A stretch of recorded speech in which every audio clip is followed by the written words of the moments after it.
Good afternoon, everyone, and thank you for joining us today for our virtual conference session discussing allies, partnerships and change. I would like to begin by acknowledging and paying my respects to the traditional custodians of the land on which we are gathered here today. I would like to pay my respects to their elders, past, present and emerging, and acknowledge all Aboriginal and Torres Strait Islanders here today, also paying my respects to your elders, past, present and emerging.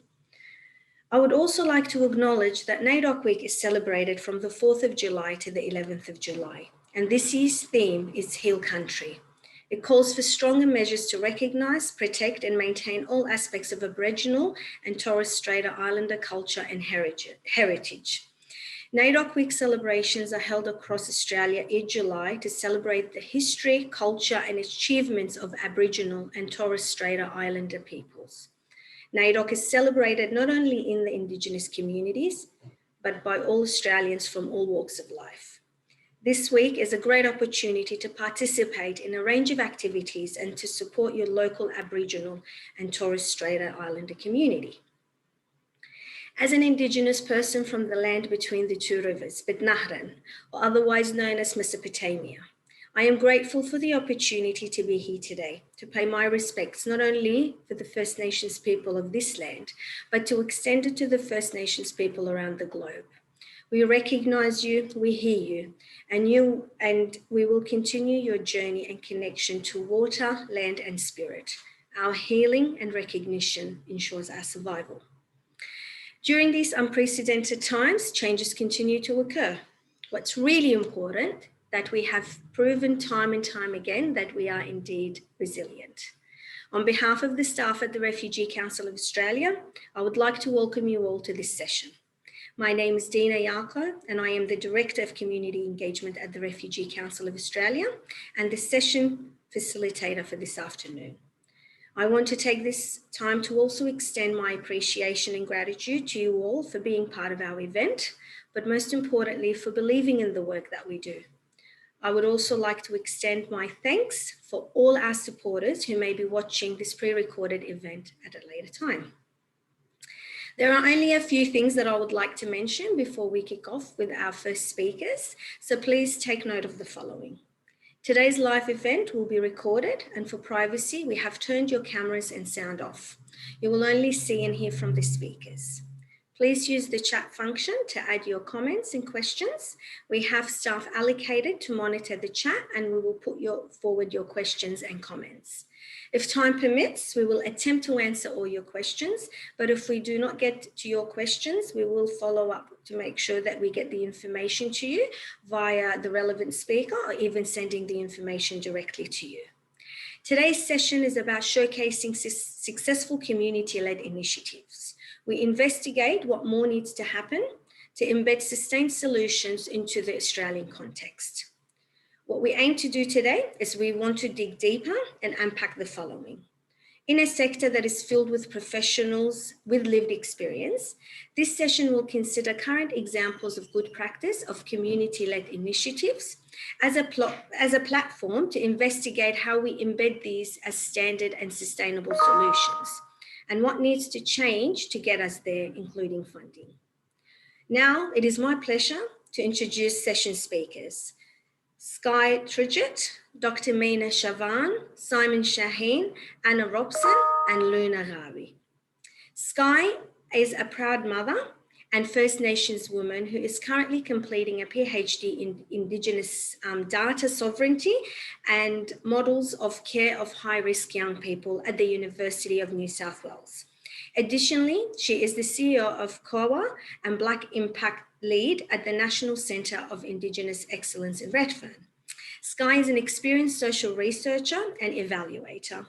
Skye has contributed to numerous research and evaluation projects, including place-based collective impact and government initiatives.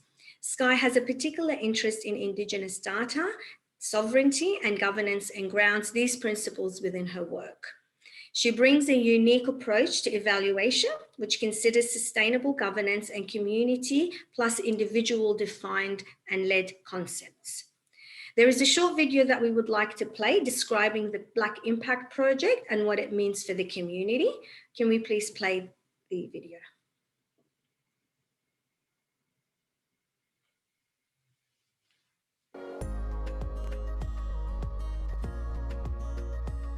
Black impact is important to the NCIE because it's a space that's currently not being occupied by our people.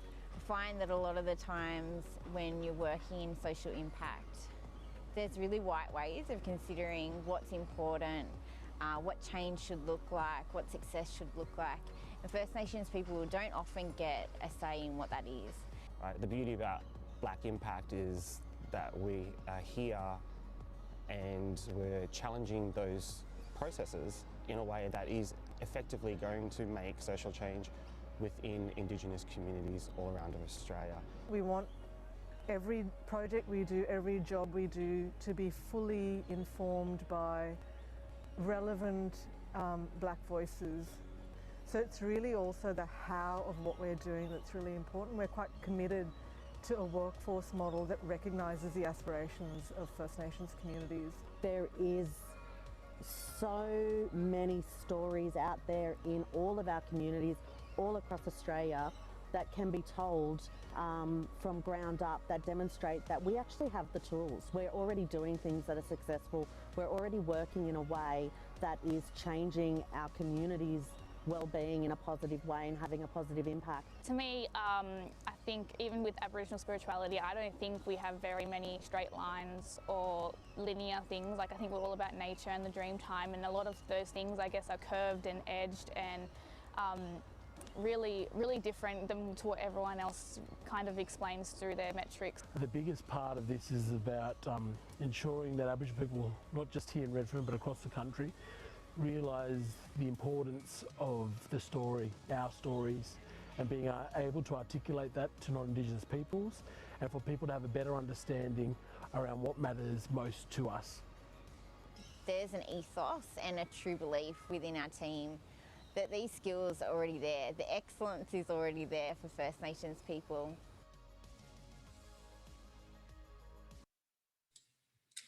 Over to you, Skye. Thank you so much for joining us today, of course. And I wanted to start off this conversation by, asking you to explain a little more about your project and how this model has been effective in engaging the corporate and the private sector in partnering with your organisation. So over to you. Thank you, Deena. I also just wanted to acknowledge and pay my respect to traditional owners. I'm really thankful we've just spent our time up in Cairns, and it was great to meet some of the traditional peoples up there, spend time on their country, and then come back home and be with my family, one who's just joining me now. So perfect timing. So I think that that video around Black Impact actually speaks quite broadly to a need that we have in our First Nations communities to step up and take a lead in what what good looks like for us, and even also what bad looks like. So when we think about evaluation and social research, we need to think about how does that integrate within design processes, evaluation processes, and every kind of step in between. Even kind of like local decision making around what kind of funding do we need? When do we need that funding? Does it meet the needs of our community, and does it not? Sorry, just 1 second, sweetheart. In your bedroom, thank you. Sorry. So it's been really important for us. What we've noticed, we work within a government owned organisation at NCIE in Redfern. Although we are an Aboriginal community organisation, we're place-based, it's still within a government system. And so what we noticed through the first couple moments of our pilot was that there was a different value within a government system as to, what's the need for this kind of organisation. And unfortunately, it was seen that maybe there isn't that kind of need, or it should be self-sustaining. And so we lost our funding after our pilot. So we're now completely unfunded. But what we decided was a good option, or what I've kind of branched off and done at this point, is work with Black Impact and lead that team to do place-based work. And then we've also set up an organisation called COA, and COA means purpose in local Awabakal language here in Newcastle. And so the idea of setting that up was that we could then be flexible enough to do all the things that we need to do. We'd have models that would be able to work deeply in place, and we also have models that would be able to share our learnings broadly across the sector and help amplify the voice of Aboriginal and Torres Strait Islander people in measurement and evaluation. So that's been one way that we've tried to kind of like have our impact and push it to all the spaces that we wanted to, and to achieve some of the things that you heard in that video before. One of the other key learnings for us, and I'm just going to quickly share my screen here of a visual. I hope you can see this okay. And this is how our teams are actually structured. So the workforce model that you heard Indu talking about and the structure of our team is represented here. So you'll see here, we have pathways that come into the centre. The centre is the work, the centre is the engagement of people, the kind of sense making, all the pieces that define, you know, the findings in the end. It's this centre part. It's also how we bring people in. So this circle here is how we're doing that. Strong engagement, good voice, good diversity in all the work that we do. And then the sharing back. So these are pathways in and pathways out. So we bring everyone in. So these little dots around here, this is all the communities, all the people, the voice of grassroots community members in all the pieces of work that we do. So we bring everyone in, solid engagement, good leadership and decision making on the ground. So we see ourselves as facilitators as opposed to experts. So we help people have their voice in the work that we do and make sure we share that out in really different ways. So we can do written reports, but we also do things like dashboards, video reporting, artistic presentations like this. So Tyler that you saw in the video, this is her work that she has done to kind of communicate in all the different ways that people see of like what's really needed, how do we work well with community and share all that our learnings back in all the different ways that people might like to see it. So we've found that that model and way of working, of having good engagement, bringing people in, really solid, kind of both ways of working. So we have traditional way of working, we have community leading, then we also have some really like Western rigorous scientific kind of data metrics and engineering that happens in the centre, and then sharing back in many different ways as well. So it feels like a really fluid and circular kind of path to us is how we've set up the teams in both of those organisations. So I think that's probably our best learning at the moment. So to kind of recap on that, it is good structures that bring in as many voices as possible. We subcontract a lot. We make sure that we've always, you know, we're subcontracting local people as experts in the work that we do, because we know that that's not us. You know, it's the local knowledge that's really important to keep in the work. We make sure that, yeah, obviously bringing in as many people as we can, valuing people's time and their expertise and whatever that might look like. And then making sure we share back really well. So and making sure that we just touch every single aspect of space that we need to. So if it's deeply place-based, then we work deeply place-based, but we spread ourselves enough to be able to share broadly as well. So at the moment, we're not working internationally, but we're thinking about also branching out to the Pacific as well and doing small pieces of work there. So it's good, it's exciting. We're learning constantly. It's been a really crazy kind of 18 months, but we think that it's going well. We think, you know, people are interested, and we're just trying to find ways that we can work with more local people to share what we've learned, and also not just share what we've learnt, but to have conversations that extract what people already know, where their skills are already at, what they're learning on the ground, and build confidence of our first peoples to step back into that space of measurement and evaluation. And we know that those skills are, you know, really solid. They're already there. It's just a stepping back in. So that's what we've learnt. Great, thank you, Skye. We will actually get back to you later on during our conversation to unpack a little bit about the work that you're actually doing. And I really like, you know, extracting what people already know is really an important, I think, tool when we do work with communities.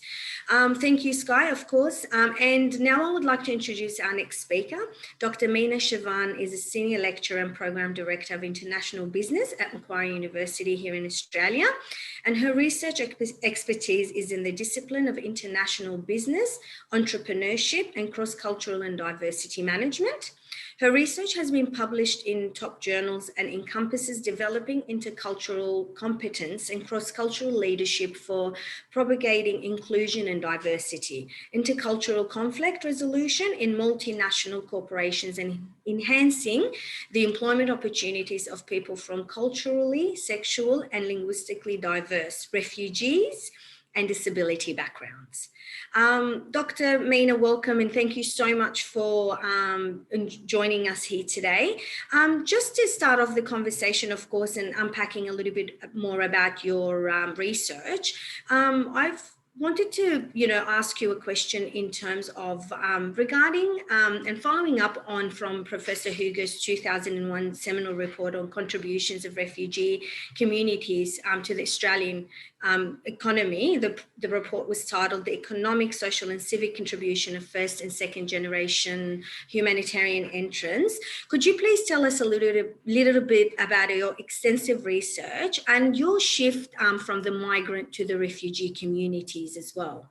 Over to you, Dr. Meena, and I'm really, really excited to hear more about your research project as well. Thank you, Deena. I hope you can hear me. Thank you, everybody who is present here, and I hope you enjoy the presentation. I will share my screen.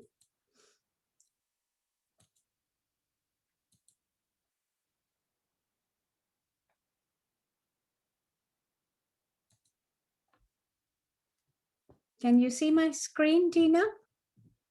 Thank you.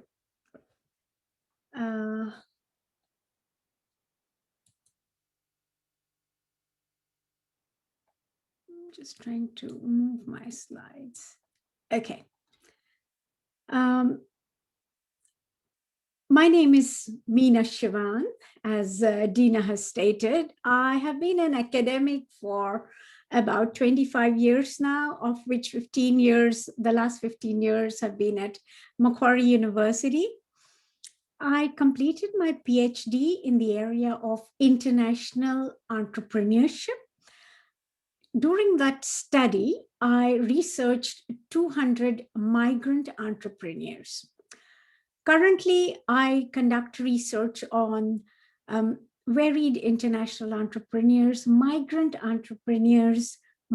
women entrepreneurs, Indigenous entrepreneurs, and that has now moved on to refugee entrepreneurs. And there is a little story about how I started researching into refugee entrepreneurs. So over the last 3 years, we've been conducting a major project on highly successful migrant entrepreneurs in New South Wales. During that particular process, we interviewed about 75 entrepreneurs, and within them, we found a couple of respondents who were refugee entrepreneurs. Whilst talking to them, we understood that we cannot include them in our sample for migrant entrepreneurs because refugee entrepreneurs were very different to migrant entrepreneurs. And how were they different? So as I take you to the presentation, I will present several points where you will see that there is a great need to study refugee entrepreneurs distinct from migrant entrepreneurs due to the varied characteristic factors that have emerged which identify refugee entrepreneurs as very exclusive and different to migrant entrepreneurs. So these are the top countries of origin for persons granted Australian refugee visa: Iraq, Syria, Myanmar, Congo, Afghanistan, Eritrea, and Ethiopia. You can see the numbers differ. So you can see that Iraq and Syria are higher in number as compared to the others. I'm sure you all know that Australia has accepted more than 900,000 refugees since 1947. And Australia accepts the third highest number of refugees via the Union Settlement Program. Their resettlement program is world class. But there is a huge controversy at the moment with regards to the punitive policies. Okay. What needs to be done? There has to be a change. Currently, the government as well as the support services are focused on employment, on providing employment for refugees. Not much has been done with regards to training, motivation, encouraging, identifying the entrepreneurial spirit that is present in refugee entrepreneurs, in refugees in Australia. So why refugee entrepreneurs? The United Nations High Commission defines people as those who have been dislocated due to violence, conflict, or persecution. Here, I would like to stress that there is a difference between asylum seekers and refugees. Asylum seekers are individuals who are yet engaged in the process and they have not received the status of refugees. But refugees are the people who have successfully obtained the status of refugee in a country where there are foreigners. So in this particular research, the people that I have interviewed have all attained the status of refugees. They are not asylum seekers. Academic research so far has identified that refugees have a great entrepreneurial spirit and they embrace entrepreneurship double than that of the mainstream or the general Australian community. But as I mentioned earlier, there are options of developing enterprise, developing small business, developing your own entrepreneurial venture, developing startups. The option is not just employment. And this has been proved by a recent report by the Center for Policy Development, and they have identified that if entrepreneurship is propagated amongst the refugee community, it will result in nearly 1 billion added to the Australian economy over 10 years. Why should we research refugee entrepreneurs and why should we motivate and develop refugee entrepreneurship? Because refugee entrepreneurs create jobs for other refugees. Refugee entrepreneurs do have contacts, geographical and language knowledge, which can help develop transnational entrepreneurship and enhance trade. It also drives out the controversy in the community on refugees being a burden to our economy. Now we come to the point as to why am I studying refugees as distinct from migrants? It was Waters and Lambert who first raised this point in the year 2006, saying that you cannot mix refugees and migrants. He was the one who stated that there are very distinct characteristics which need to be identified. First characteristic is that migrants have more extensive networks, but refugees have fewer networks when they arrive. Secondly, refugees are a case of forced migration, and they have limited possibilities of returning to home, and the ability to mobilize homeland resources is also limited. Now, this could work positively as well as negatively. The forced migration and the experience of traumatic events has been identified as leading to resilience, and this high resilience has led to many successful entrepreneurial ventures. Recent research on entrepreneurship has been conducted on the social capital of refugees, on innovations developed by refugees, entrepreneurial intentions, support programs for refugee entrepreneurs, and psychological factors. You will see that most of this research that has been conducted has been very recent, 2017, 2020, except for Waters, who started researching on refugee entrepreneurs in 2006. Most of this research is very recent. Now, what am I doing? How is my research different from what has already been conducted? so far, most of this research that has been conducted has been very context specific and country specific. Most of the research has been conducted in Europe, Vietnam, and specific with regards to specific communities, and not in regards to a combination of different cultures.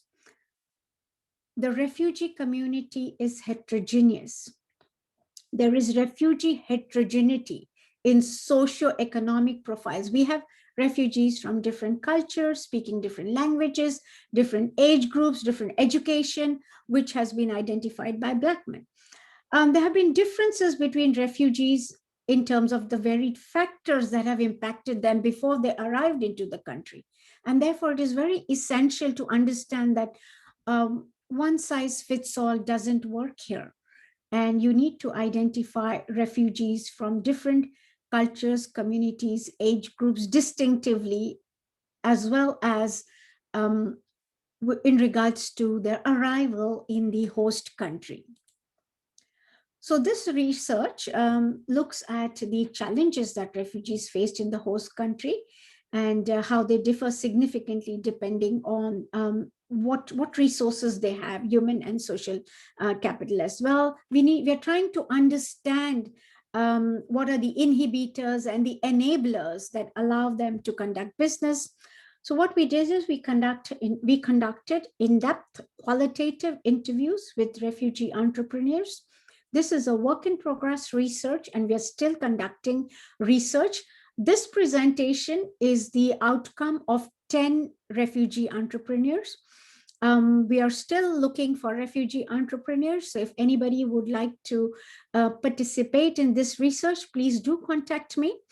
So this research specifically identifies perceptions of culturally distinct refugee entrepreneurs. And we draw on the mixed embeddedness perspective. What is the mixed embeddedness perspective?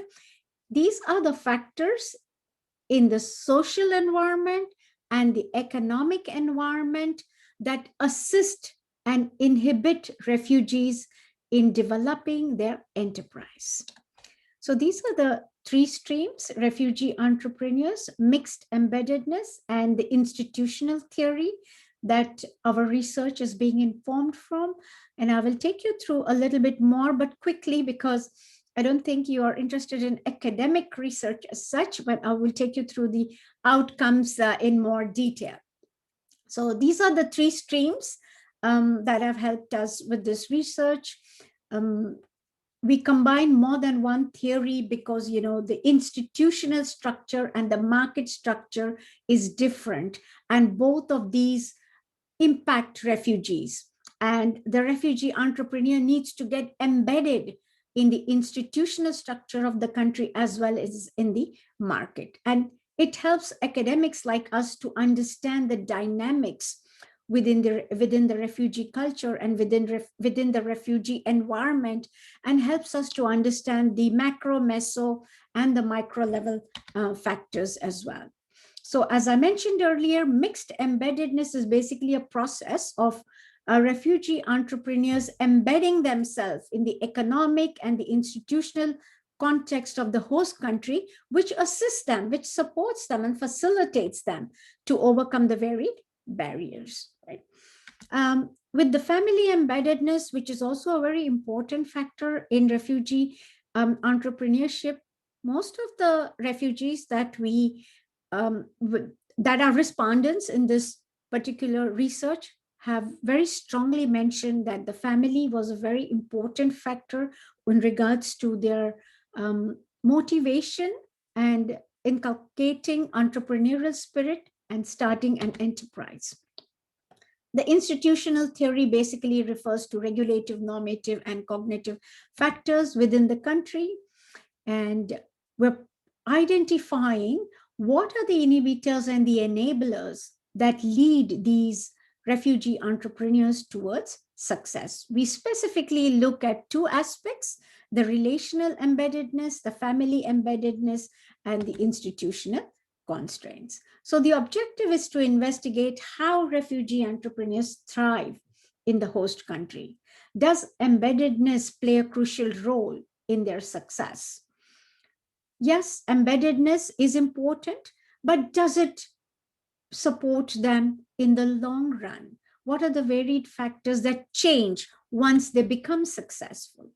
So we adopted a qualitative methodology, a biographical narrative interpretive method, because this method allows them to tell their story.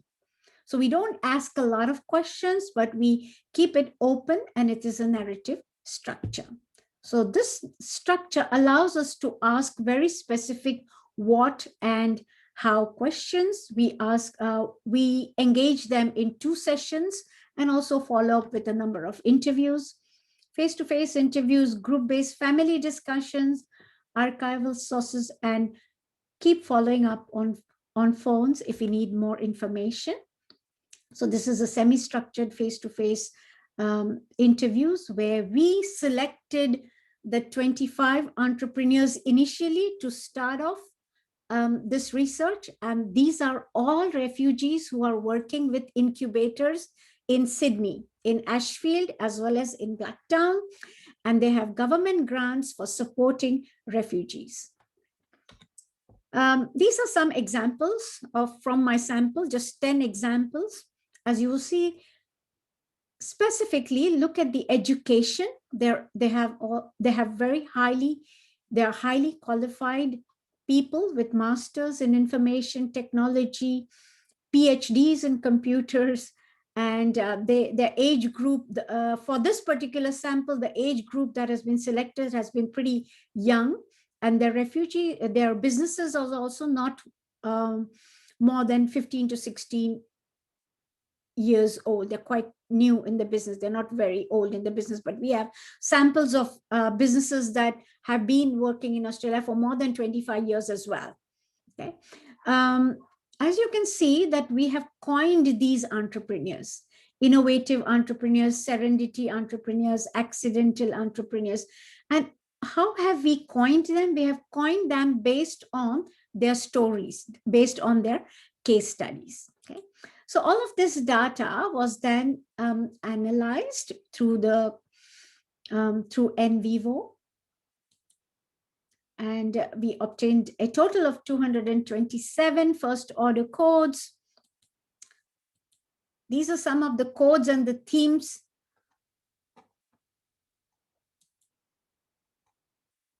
that were identified through the data analysis.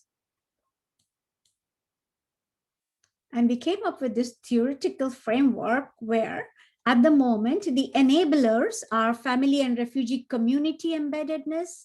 They get a lot of information from the community. They get a lot of help from family members. But this particular factor has many other sub-factors which enable them to stay in business and succeed in business. Education, experience, and the resources, knowledge resources, play a very important part. Incubators have shown to be a significant factor, and the support services like the Refugee Council of Australia.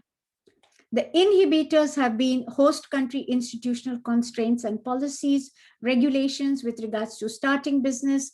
Many of the refugees have remained informal businesses, stating that they don't understand these policy constraints. They don't understand accounting, reporting. Their language skills are not good, and therefore they would prefer to stay informal, right? Business knowledge and information, lack of specific business knowledge and information is an inhibitor as well. Moving on, some of the findings of this business. One of the important findings is that refugee business occupy a very unique bundle of resources, and most of them comes from their interaction with the community and the family. Not all refugees have family resources, but those that have use it as an asset for their business. There is a lot of labor disadvantage and labor discrimination in the environment, in the labor market, which pushes them into setting up their business. Although many refugees have obtained a lot of information and knowledge from family and community. They say that over time, when their business grows, that is not adequate, and it is the support services and the incubators that play a very important role in that. Some of the policy implications that we've identified through this particular research is that all refugees need to be given training on arrival in regards to the labor market. There needs to be a one-stop support center for information on all programs for setting up businesses. Refugee business grants would help. Incubators for refugee startups in the Australian ecosystems have currently slowly been improving and expanding, which is very helpful for new refugee entrepreneurs. There should be tax holidays in the early years of business. Grants would also help with regards to obtaining equipment for the business. Where there are certain limitations with regards to business, we haven't yet interviewed all ethnic backgrounds.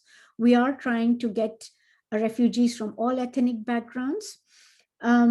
We did not include any failed refugee entrepreneurs. All of the respondents in this particular research have a successful business running for the last 5 years. And because we use the narrative approach, there could be hindsight bias as well. And therefore, it also makes generalization difficult. We have a number of future agenda items that we are looking at in terms of our research. We also would like to do a comparative study of different ethnic groups in our research, in our refugee community. We would like to conduct a mixed methodology, qualitative and quantitative, with a much larger sample of refugees, and develop an integrated theoretical model.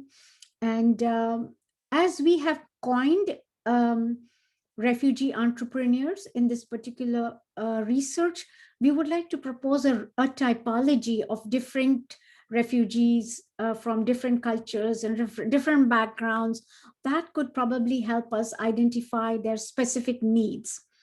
And last, it would be relevant to develop a research agenda, and also study failed refugee entrepreneurs. That would give us a lot of information with regards to the factors that lead them to failure. Thank you very much. I'll stop sharing, and happy to take questions, if any, or at the end of the presentation. That's great. Thank you so much, Dr. Meena. The questions are coming through, and I will actually collate those questions. And if we have some more time, we'll definitely get to those questions that are coming through. I'm really, really keen and really happy about the narrative structure. It's about people telling their stories, which is generally the heart of any work that we do with refugee communities. So thank you once again for joining us today. So thank you, Dr. Meena. Now I would like to introduce our third speaker, Simon Shahin. Simon is a former refugee from Syria. He has been resettled in Australia in 2015 and is currently studying Bachelor in Electric Power and Renewable Energy at UTS. Since 2015, Simon has collaborated with several organisations in the sectors of youth empowerment, refugee resettlement and human rights advocacy, both nationally and internationally, while often connecting former refugees through sport and music as well. He is currently a speaker on the Refugee Council of Australia's face-to-face education program. What I would love for Simon to do is, of course, discuss your personal experience as a paid intern and, of course, a paid speaker on the face-to-face program. I think often what we hear about too many, repetitive stories of people who are not able to continue their study, or it's often too difficult to gain the experience to get into the employment part. So how has that been for you, both the negative and the positive? Over to you, Simon. Thank you very much, Deena. Thank you for the floor. It's a pleasure to be part of this amazing conference. And well, to share a little bit about my experience, I'd just like to give a bit of a timeline and what I've been achieving during the time. So in 2015, I arrived in Australia after fleeing from Syria for several years, waiting for the visa. We were very fortunate to arrive in Australia. And during the first, we arrived in August in mid 2015. During that first half year, I was trying to integrate, undertake short courses, improve the language proficiency, and even plan for the future. And then in 2016, I started to study. I began studying in Western Sydney University. And at the same time, I was undertaking part-time jobs, particularly in hospitality and security. These were the jobs that were available at the time, especially for a person with no experience, let alone local experience. And then after about a year, I finished a year of studying and was tired actually of the hospitality jobs because they were draining, exhausting, and particularly at night shifts and so forth. And so in 2017, I started and began to volunteer in the refugee resettlement sector, youth empowerment, human rights advocacy, and have been learning and attending, networking, and improving my experience overall. Particularly, I was drawn to this latter endeavor because of my experience as a refugee. Initially, I thought I can perhaps interpret or translate or help other refugees who have or not proficient in English or not adequately able to, relay their messages. And but then I started to even network and learn about the programs that are happening in the sector, and it was overwhelmingly and insightful. And then in 2018, I transferred to a different university at UTS, and incidentally, I started to also work in the engage in the public speaking sector, and that's when I also got the chance to connect with the Refugee Council of Australia's face-to-face program, which has been marvelous and really enriching for a number of reasons that I would delve into in a second. But during that particular time as well, I was very fortunate to learn about another organization called the Australian Power Institute, and they connected me later on. I applied and won their scholarship, became a recipient of their scholarship, and started to undertake internships. And so I worked with Endeavour Energy, with Ausgrid, and with Australian Energy Market Operator. Now these are three companies that are really leading, and I undertook 12-week internships in the summers of the consecutive years until this year. And these are leading organizations, and I would have even dreamed of such an opportunity if it wasn't for this, connection, this moderation.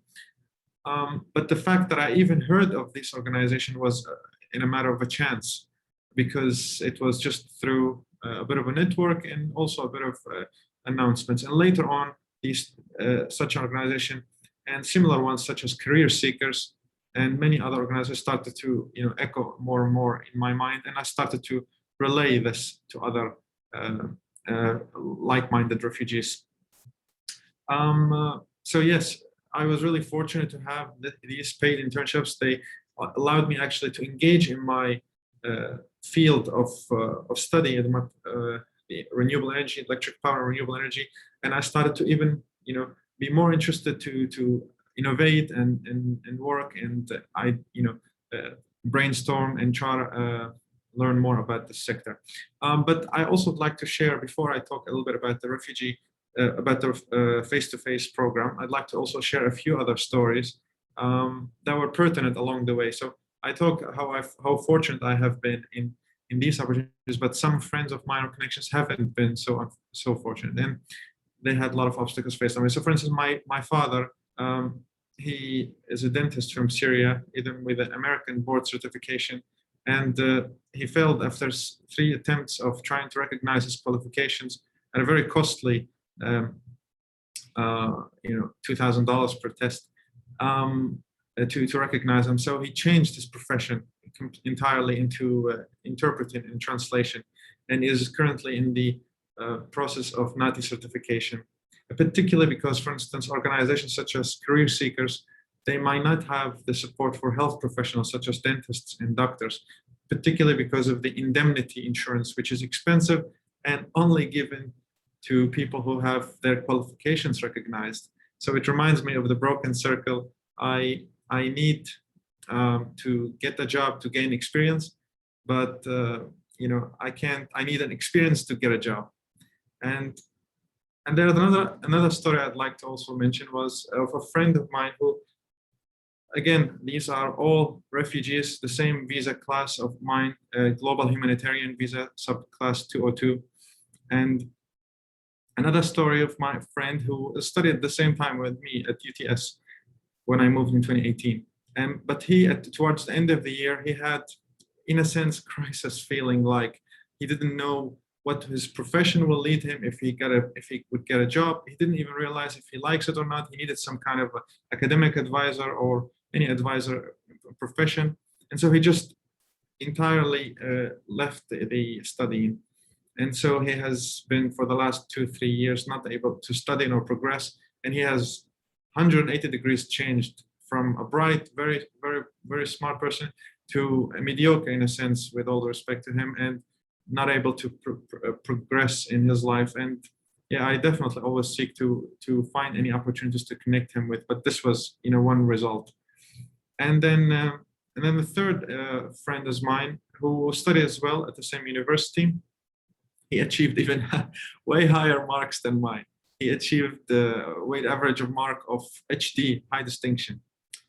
And he, despite his excellent performance at the university, he failed to get any internships. He is now he has 2 more years to graduate, and he just managed to find an internship, but it was unpaid, and he has been put in a lot of efforts and so forth. And so yeah, I would definitely say that there should be a lot more work.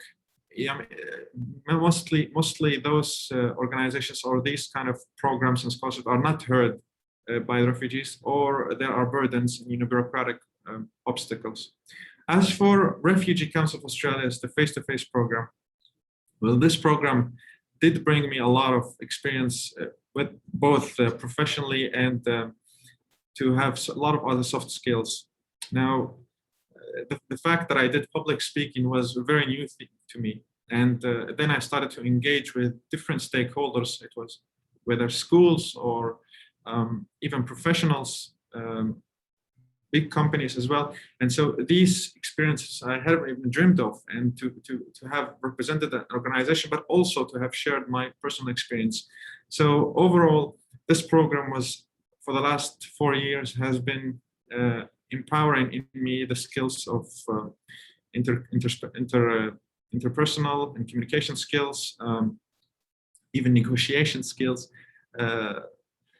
leadership, and public speaking, and many other soft skills and important core skills that are helping me in my university. So I was applying the same experience that I was gaining through the program to deliver presentations to employers at the workforce and at the university with the academics.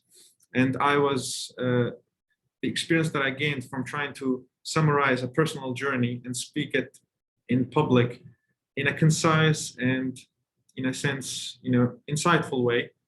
I was taking this experience and putting it at the university and workplace as well. And so overall, this was basically a little bit my journey. Thank you. Thank you, Simon. And I know that, you know, often when things are meant to be on offer, example like internships or scholarships, you know, there are too many identified gaps as well as some opposition. And sometimes we find that players in this space are not always supporting it. So it's left to the individual person that can only operate on an ad hoc basis or doing it as a volunteer. I think if I'm allowed to say so, if I'm permitted to say so, that programs like the face-to-face, you know, schools and community program gives the necessary soft skills through too few opportunities to translate to these paid employments. And I think what's really, really important is that we've identified the gaps, and we are still struggling to get that corporate notice. You know, we have partnerships with organizations or want to improve the engagement process on our terms. So, and the reason why I'm addressing this is the fact that, you know, the face-to-face program was one response to address these gaps, because it was about community being involved. And these were through these community consultations that were conducted, and we often heard the narrative of people with lived experience and translated that into some sort of an opportunity for people to gain some paid employment. So I really appreciate your input, Simon, but also your view about your experience on the face-to-face program. Now I would like to introduce next dynamic duo, Anna Robson and Louna Ghawi from the Refugee Talent. So Anna is the CEO and the co-founder of Refugee and Migrant Talent, whose experience working on Nauru led her to meet her co-founder, Nirari Dasho, a Syrian refugee with a tech background, at a Techfugees hackathon in 2015 and started Refugee Talent. They have built the refugee and migrant talent into a social enterprise, providing recruitment and technology solutions. Louna, on the other hand, is the recruitment manager at Refugee Talent, responsible for managing the operational recruitment activities for the international recruitment process with partners, Talent Beyond Boundaries. She's also a volunteer and a member of the Australian Red Cross Advisory Board for Victoria. Louna arrived to Australia early in 2017 on a humanitarian refugee visa and previously worked with the United Nations as the designated officer in charge of the World Health Organization country office in Syria in the city of Homs. The first question is going to go to you, Anna. I would like to begin the conversation by asking you, what were the reasons behind the Refugee Talent setup and how it progressed to a wholesale service provision? And also, could you discuss why and how the model has changed and address what triggers helped to support that change to take place? Sure, I might just get my presentation up here to answer those ones. No problem. Thanks everyone, great to present today. So to give you a background of how we started, this is my co-founder Nirari. He arrived to Australia in 2015 as a refugee from Syria. He, like many others, had masters in IT, 10 years experience, spoke great English, and tried to apply on Seek and direct to companies for jobs and just couldn't break through with often the feedback, yeah, you have no local experience, and we picked the Australian worker.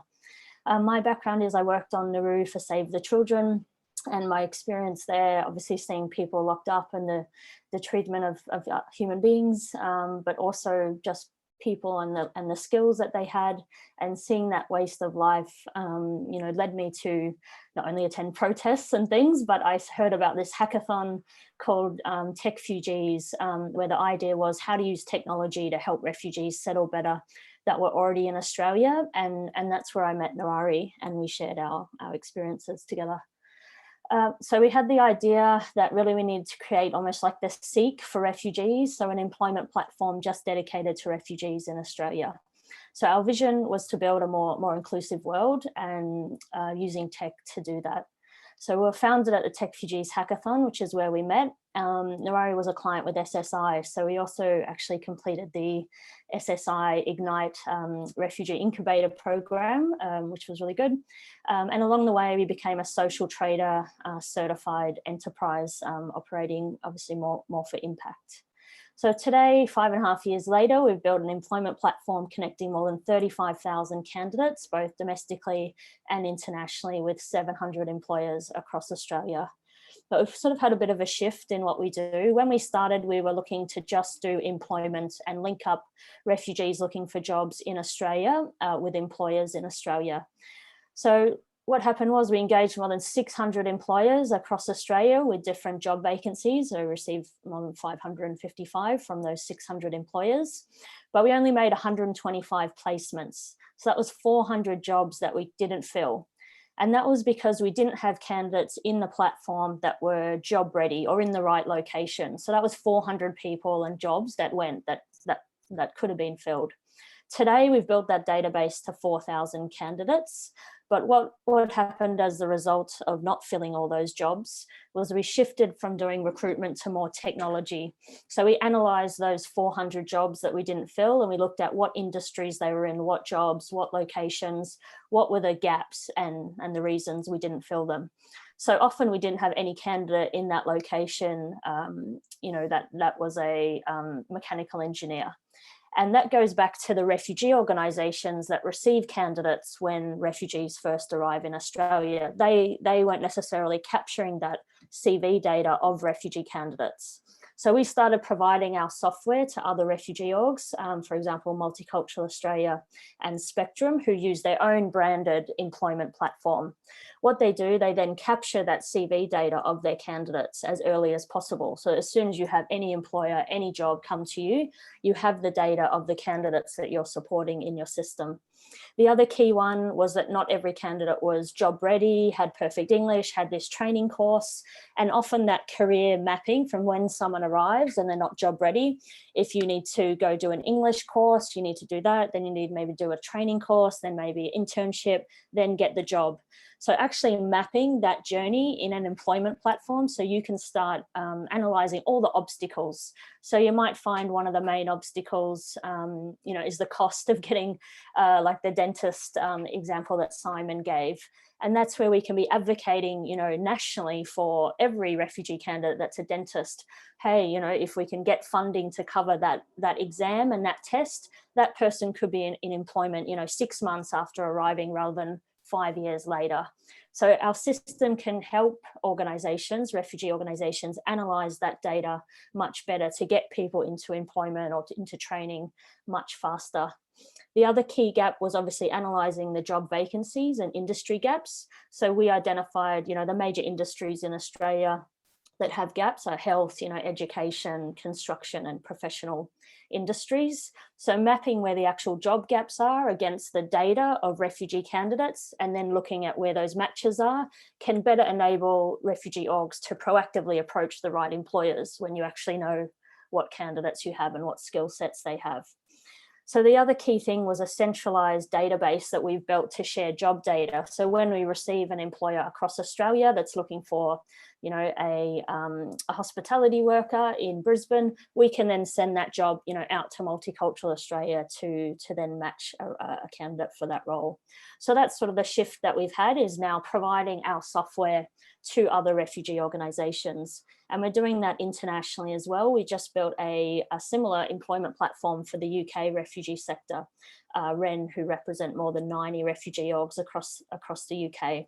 So similar to Australia, those refugee organisations weren't capturing that CV data. They weren't capturing the career plans of candidates. So like Meena said, if a refugee wants to start a business, if they're not getting captured and told where those services are that help you start a business, somebody might be here 5 years and not know that you could go start a business with SSI, Ignite, Thrive, Catalyzer, all the different refugee support orgs out there to help you start a business. So our platform now is helping capture that data as early as possible and then referring people off to either jobs, training, English or business startup programs as soon as possible. So the key features we've built for the sector to use is an employment case management system. We found refugee orgs were using a normal case management system, but not a platform just for employment. So the other one is obviously capturing for employers who are able to sign up and capturing that job data so you can analyse what industries, what are the locations, where are all the jobs available. We also have a matching system. So often what happened the last 4 years, if we didn't have a candidate in our database, we might have sent it out to a refugee org who didn't have a system they were using, and they might take a week or 2 weeks to send that resume back. And by that time, the employer's like, oh, I've got to find somebody else. So the system enables, if you want to search butcher, immediately you have that CV and that data available. We also have better reporting available. So again, we can analyse all the industries and jobs, what countries candidates are from, what jobs they're interested in. So we're better able to, on that national approach, again, if you have all these dentists or, nurses trying to pass the exams, instead of every refugee or contacting the nursing board, trying to change, the system that exists to navigate that getting your quals recognised, how about on a national approach, we coordinate with the nursing board to, hey, let's adjust the system so refugee candidates can get those quals much faster. The other thing we've built in our platform as well is customized form builder, which basically enables refugee orgs to build any kind of feature and reporting into their own system. So the future of our technology really is that right now refugees arrive in Australia until your refugee org captures your CV data, and then you try to get a job. That's how the system works. Actually, what we could be doing is when a refugee gets a visa, say they're sitting in Afghanistan, when they do their AusCo information session at that embassy in Afghanistan, they could be putting their CV data into a central employment database and then getting matched to, whether they're going to Melbourne or a regional location to actually where their skill set might be in demand in Australia. And that's kind of the future where we see the tech's able to go. So the other thing we do is we partner with Talent Beyond Boundaries, and we've been working with them for now 5 years in Australia. So TBB set up to work with refugees that hadn't made it to a country yet and got a visa. So as we know, there's millions of people still displaced around this world. And again, we don't know the skill sets of them unless you map that CV data. So what TBB did was they went into Jordan, Lebanon as the first destinations and actually went and mapped CV data. So you could have a look at what are the skill sets of all those people. So that's what they did about 5 years ago in Jordan, Lebanon. What they did was then looked for destination countries to move that talent to. And, we have employers here that face talent gaps in health, in education, in construction, who are all hiring people, from America, from UK as a skilled migrant. So why not in that 80 million people that are still displaced around the world and who have skills, why can they not access those skilled migrant visas so we can get more refugees out? So this was the idea behind Talent Beyond Boundaries. So they partnered with us in Australia. So in our employment platform, when we had employers signing up across Australia, if an employer couldn't find a refugee already here with this skill set, why not hire a refugee that's sitting in Jordan and Lebanon that you could then recruit and bring to Australia? So that's what we did. We piloted that in the last 4 years using the existing visa schemes. We moved 10 families, so about 50 people all with all their kids and things, but 10 primary sort of applicants who, got a job as a software developer, as a butcher, or different jobs across Australia, across different employers. So TBB's also been testing this model in Canada, in UK, and also New Zealand. So the aim is to scale this international skilled refugee program around the world so that we get more refugees out that can fill skills gaps in other countries. So here I'm going to hand over to Louna, who's our recruitment manager for Talent Beyond Boundaries, to share a bit more about how the program works and the future going forward. Thank you, Anna. Thank you, everyone. And as Anna mentioned, there's more than 80 million displaced people around the globe, and almost half of the world refugees are in working age. But many find themselves in countries where they have no working rights. And at the same time, most of the employers around the globe are struggling to find the talent they need in their local market. So what TBB did is to create something called the talent catalog.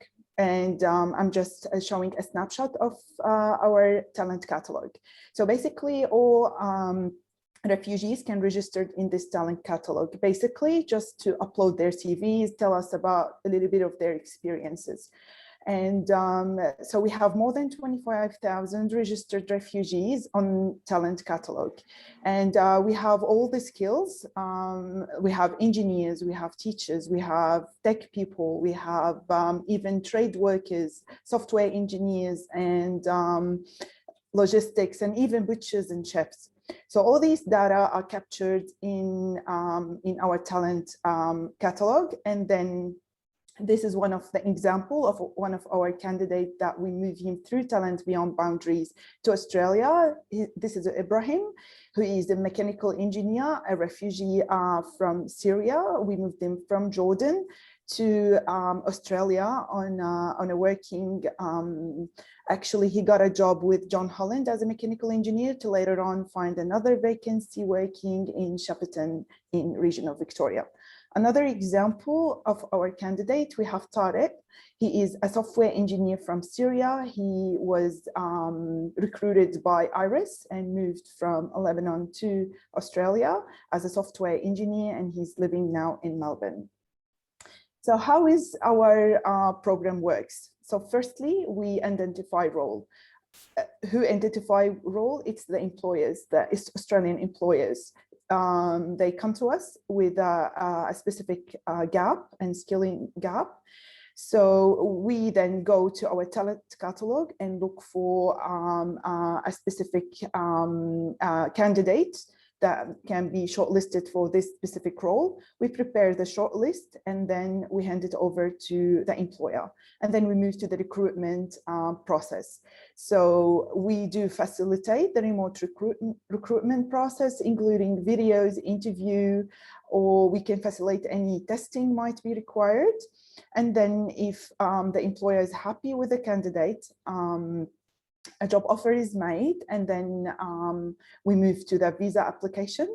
Turn Beyond Boundaries will support the candidate through the visa application process. And then when the visa is granted, then we move to the settlement process and the relocation process. We also work with the settlement agencies in Australia to help us with the employer and the settlement agency to help relocate and settle the candidate with his family in Australia. We also provide the post-arrival services. So we provide ongoing support via regular check-in with the new recruitment. And so we check the candidate, we check the employer, we stay with the employer and the candidate for 12 months until we know that the candidate is well settled and all good. I need to mention these are some of the corporates and organizations that recruited and partnered with us and recruited candidates. I can mention Accenture, Iris, Harvey Beef, John Holland, and there are many more. And now I'm moving to our exciting news. As Anna said, before July, let me phrase it like this, Turn Beyond Boundary was using an existing visas. But starting from the 1st of July, we have agreed with the Department of Health, Department of Home Affairs on a skilled refugee pilot, the labor agreement. This is a new pathway to move skilled refugees to Australia.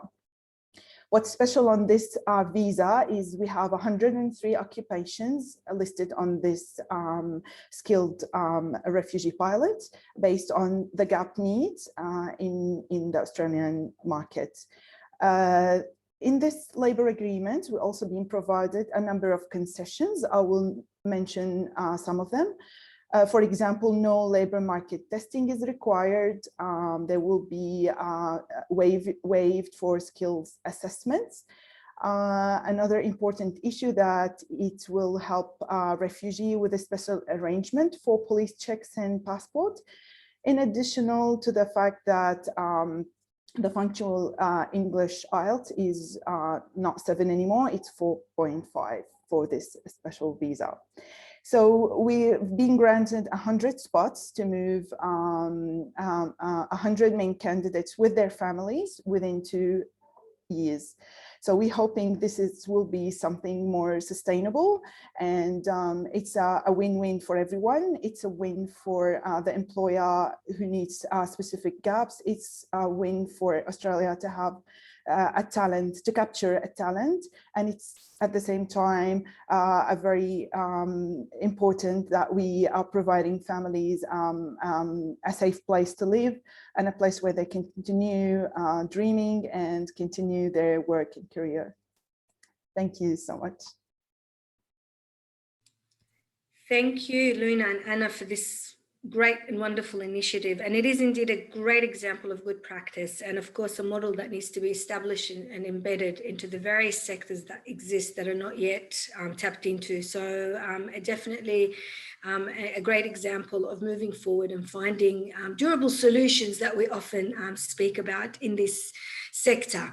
There are a few questions coming through, of course, to individual panel members, and you know, the interesting thing is that people are really keen to get to know more about some of the work, but I'll just thank you for all the speakers, of course, but I might just start this conversation by going over to Dr. Meena.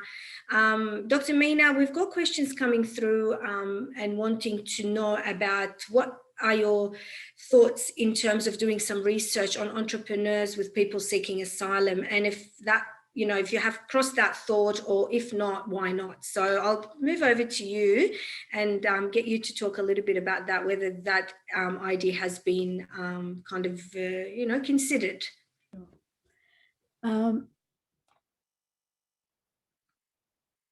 With the current project that we are looking at refugee entrepreneurs, it has been very difficult to get respondents. We have to assure them several times that we will not be disclosing their business or their names, because many of these businesses are informal. Not many have moved to a formal registered business because of the lack of information and lack of understanding, specifically in terms of reportings with regards to their accounting, right? If we were to extend this research to include asylum seekers, the most important constraint would be the institutional constraint for us, in order to identify if what are the factors that would impact asylum seekers from setting up their own businesses. And we have not really ventured there, and we have specifically identified people who have the refugee status so far, but it would definitely be interesting to see if there are people who are seeking the refugee status, who have not achieved the refugee status, and if they are interested in setting up businesses. I did meet a couple of artists and who are involved with a incubator. One of them has actually achieved a business proposal from a big from a big fashion designer for buying her embroidery pieces for their fashion products. So there have been cases where asylum seekers have moved into their own businesses, but there are very few, not many that we can get to conduct a full research study on, but would be interesting. Okay, thank you. Yes, absolutely. And obviously some, you know, comments and questions around speakers and slides, if they can be shared with the attendees, if that's possible. We'll forward the contacts that are coming through to the people who have shared their presentations. And if you are happy for us to share those, please let me know, and we can forward them to the people who are asking about those. There's also a few questions directed to Anna and Louna. What's the process of settlement services in Australia's link into utilising this platform that you're introducing? And also, is there a cost for refugees or companies to be part of this initiative? And can some of the training start for interpreters before arriving in Australia? So in regards to the settlement services orgs using our platform, yeah, they can just contact us. I can put maybe a contact email to contact us about it.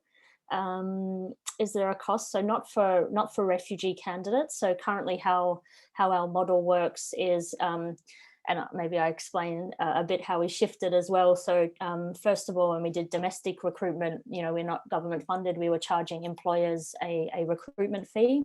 But now as we've shifted to the technology, we license and provide that software to refugee organisations, and they pay us like a software fee, like an org pays for Salesforce or Xero or whatever.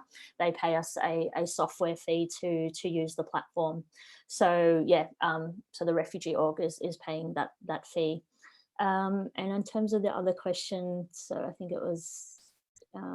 is there a question for providing training for interpreters perhaps before arriving to Australia. Is there a possibility? No. So we haven't started. So on the humanitarian intake of capturing that data before people arrive, that's not happening yet. Like, we're just working with refugee orgs to capture people, already here for the humanitarian intake. So unless people are coming through our Talent Beyond Boundaries visa, which is additional for the skilled program, that one we're preparing candidates a little bit more before they arrive, but not yet for the humanitarian intake side. Okay, no problem. I'm also aware of the time, so I'm going to try to get to as many questions as we possibly can. If we don't get to your questions, my sincerest apologies. We will take them on board and direct them to the people who have presented today. But what I want to actually get the panel members and the panelists to kind of talk a little bit about, if I may, is that my question would be around what can supporters, including funders, do to help and not hinder these changes we know that need to happen, and indeed support these individual programs that exist, but rather than having them from an individual basis, that we want them to be embedded into a more of a structural solution and moving forward into the refugee sector by ensuring that this is a collective impact about assisting and supporting refugees. So what I might do is just maybe over to you, Simon, if you can give us, your input about this particular move and how can we as supporters of refugees make this happen? Yes, sure. Yes, sure. So I just have like two ideas. One idea, for immediate change, and one plea for immediate change, and another one for long-term change. Well, the panelists have already addressed some of them, but the point was there have to be a lot more announcement, broadcasted to the refugees and the stakeholders, because many of them are falling in the gap of not being aware of the services, and so they are being marginalized, and then they feel actually bad after a while, or sometimes even after they graduate, that they learn about a service or so. And yeah, it's somewhat their fault. They haven't researched, but sometimes they couldn't even come up with such. So my first idea for immediate change is that there have to be more announcements to reach the refugee stakeholders. And the other idea, and for long-term change, which hopefully it would take place, is the recognition of the overseas qualifications. Now, this might seem like a very tokenistic or a very big project to achieve, but there were lots of other initiatives that happened actually even by the government that they were cancelled either because of lack of funding or because of lack of follow-up or connection. So there was one program that was cancelled literally when we first arrived in 2015 or 14. It was to pay for, just like how Anna mentioned, pay for the qualifications recognition test. And then when the applicant, the refugee, have already passed the test, these will be even deducted from their salaries. So it's a win-win situation, but they were cancelled. So my hope is that there will be a road and pathway for the recognition of overseas qualifications. Great, thank you, Simon. Also maybe going to Skye. Skye, I really would love to hear your perspective on how can we work on more of a collaborative, approach to support the sector, specifically the sector that's working with refugees, and come across as more of a collectively and kind of finding these solutions to work better with these communities, but also most importantly, the community programs that are really embedded and that have the people with a lived experience as the drivers, and actually being on the driver's seat rather than seeking permission to be working in this space. Absolutely. I think that there is a couple of things that I think could be done from a funding perspective. I think that funding at the moment is really exclusive. So I think opening up funding opportunities with potentially kind of strict criteria, just a good understanding and being really flexible so that you can support people to do what they know they need to do. So I think that also comes with a valuing that people know what they know and they know it really well. So needing to justify themselves to someone who may not have that lived experience or may just come from a very broad kind of funding, understanding perspective, allowing people to do what they do really well and just kind of stepping back a little bit, I think is a great approach. And longer term funding cycles. So I think funding cycles that can be, around for sort of over 3 to 5 years or even longer, I think is also a really good kind of partnership model with funding. And then also too, I think just finding really different and unique ways to prioritise the voice of local community members, so people with lived experience. So, not expectation for people to speak just because they want change, but actually valuing their time, valuing their experience as a person who has experienced something that some may or may not have, and they've got something really important to share. So I think there's a couple of things from a funding perspective, but then also from an embedded program perspective. Here he is again every time. I think from like an embedded kind of program perspective, I think that what we can do is, are you all right? Okay. I think what we can do is have more leadership roles for people with lived experience.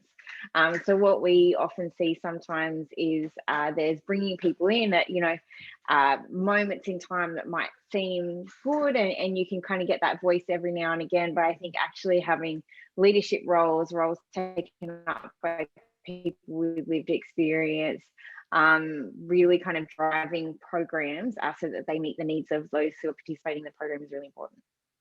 Yeah, absolutely agreed 100%. I think we need to move from this, the tokenistic way of involving people with lived experience, where we often make the errors or the mistakes of just about having to tick the boxes because we've got someone that covers an area that we may be really interested in, whether it's just a one-off thing. But I think it's quite important and imperative that we make those positions available and actually have this holistic approach where we are involving people and having them be the leaders of their own journey and the conversations that are taking place. It's almost like I've often heard people say to me, why do I have to seek permission to be in this space when this space is representing me? So that's a really, really important thing to be thinking about when we are designing projects or community-based programs, that we often want to be involving people with lived experience. There may be a little bit more time to just unpack a few other things. Questions are coming through. This question is for Anna and Louna. The question is saying that how can we look at this program more broadly, and what do you think we can be done to reduce the hesitancy of employers to hire refugees? So over to whoever wants to take on this question. Sure. Well, I'd say we are trying to tackle it more broadly and nationally from the start, and engage and collaborate with all the refugee organisations to have that national approach, and actually even an international approach. We've been working with the REN in the UK, and sharing lessons even between countries now. We all are used to Zoom, so yeah, already from the start, we try to take a collaborative and more national approach. And for employers that are hesitant, I think it's just sharing those success stories on social media, and also running those events where employers can meet other employers that have done have hired refugees, and also focusing on skills gaps. If employers need to hire a butcher and can't find someone, and you have somebody, then it's focusing more on, hey, we have people with talents, with skills, with experience, and if it's stuff more around, do they have work rights and those sorts of things, you can educate employers easily on those things. But it's more focusing on these people are filling skills gaps in other companies, and you're not tapping into this talent source that exists in Australia. So yeah, we try to focus more on that side. That's fantastic. Louna, any other ideas that you would like to share? Yeah, so in general, these success stories that we have, it's just like telling employers, It's not risky to hire refugees. Here you are, we have a lot of very successful stories.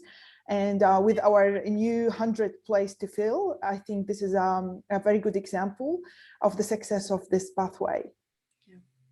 Definitely, absolutely. And, it is really, really important to be continuing these conversations and having these discussions with people that have lived this experience, and in order for us to be communicating this openly and widely, we need to be given the space to do so. And it's the right platform and the rights, and the safest space to be discussing these changes. I would like to conclude by saying that there is an understanding of what needs to change to move these individual great examples along a pathway to embed them into a structural change and a new paradigm to operate. The courage to educate supporters, especially funders, on what the sector and individual organisations need to thrive is to ensure a strong alliance rather than an uncomfortable and an unequal partnership. And I think we've kind of really come across, this theme through our session as well. We also have an understanding that the sector holds the knowledge and expertise of what the solutions are. Multiple examples of individual good practice have been shared today, and by understanding these grassroots initiatives and examining what currently is in place, we have unpacked these successes and hope to transfer this knowledge into the refugee space. I guess we have come to the end of our session. There will be a short break before we'll meet back at 2:45 p.m. for the closing session and performances to conclude the conference. I would once again like to extend my sincere thanks to you all and look forward to your comments and feedback. And I also want to thank everyone for being part of our story and our journey. Thank you so much.